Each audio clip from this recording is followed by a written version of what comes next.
Nightmare Theater.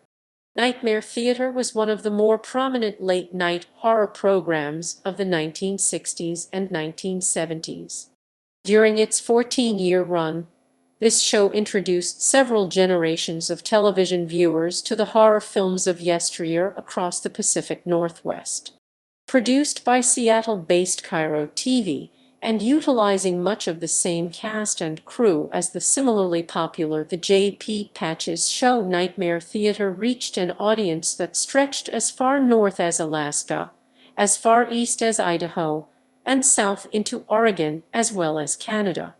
Its residential horror host, The Count, has accrued a cult following over the years, much in the same vein as his makeup-laden peers Maila Nurmi Vampira. Early history.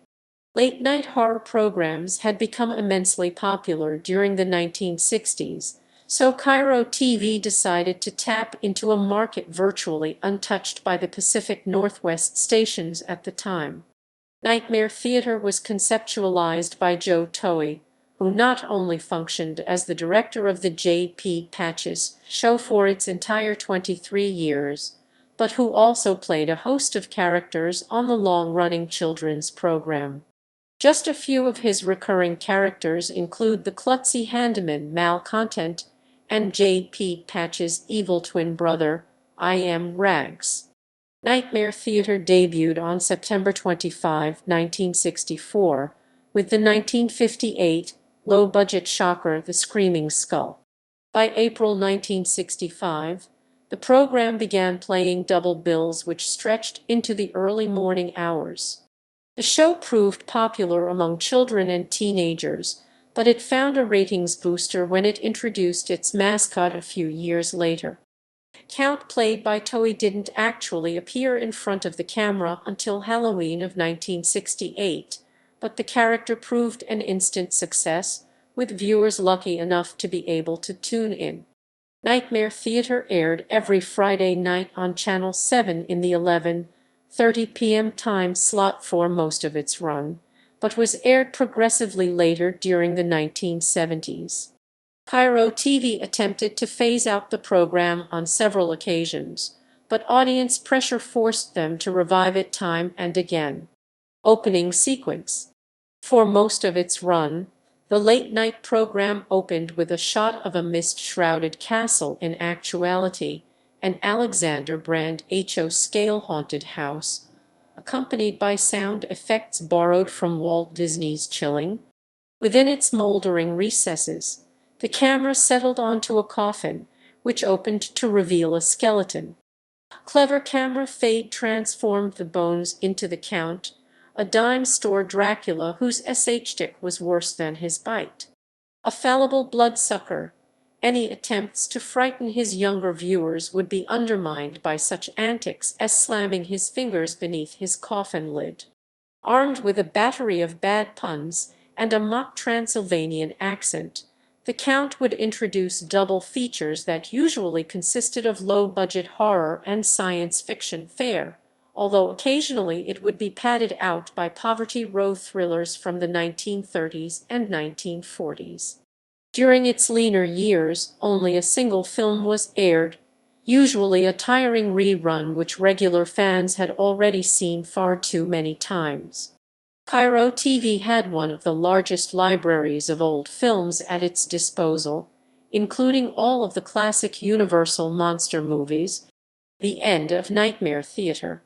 KIRO-TV and the Count found themselves facing competition from KTVW-TV and horror host Robert O. Smith aka Dr. Zin Grr. during 1972-74. Broadcast on Channel 13, the station had less of a reach than Channel 7, but Smith's cadre of characters, the Dream Maker Peter Guara, the masked doily Count Licula et al., proved popular among horror fans in the Seattle area. Although the Count hung up his cape in 1975, as far as Nightmare Theater was concerned, the program continued for several more years without his presence. Like his early morning compatriot J.P. Patches, the Count had become a local celebrity and pop culture icon. His retirement and the fact that horror cinema had lost favor with an audience now more interested in modern science fiction, fare like Star Wars spelled the inevitable death knell of nightmare theater. Towey returned in full regalia for a one-off televised Halloween special in 1978, which also marked the official end of nightmare theater. Lost footage.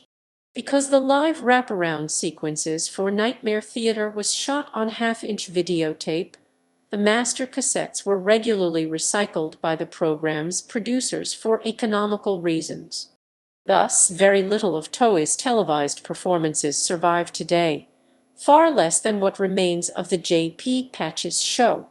The only introduction from Nightmare Theater known to exist, about 2 minutes worth of footage, has been saved for posterity on the J.P. Patches Memories video and the J.P. Patches DVD collection.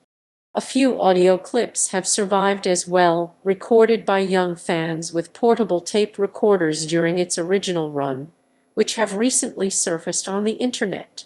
Joe Towey.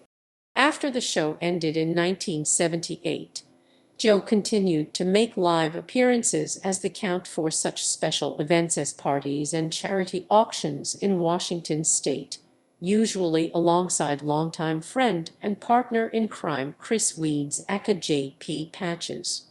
Chris made at least one guest appearance on Nightmare Theater, but he never directed the show as some sources erroneously claim. Towey died in 1989 at the age of 55, having been in ill health for more than a year. During his 30-year stay at KIRO-TV,